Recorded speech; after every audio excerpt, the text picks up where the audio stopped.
How to delete Facebook account permanently. Hi guys, welcome back to our YouTube channel. Today I'm going to show you how to delete your Facebook account permanently.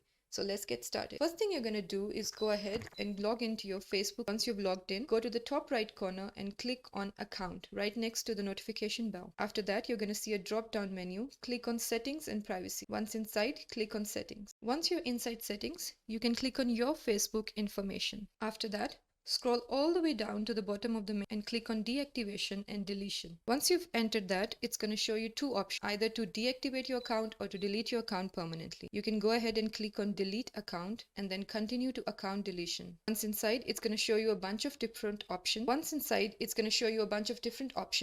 Once you're ready, you can go ahead and click on delete account. Now it's going to ask you for your Facebook password. And now when you enter your password, you can delete your account permanently. I hope this video was a big help to you guys. If you enjoyed this video, please give it a big thumbs up, leave a comment down below and subscribe to Software Made Easy.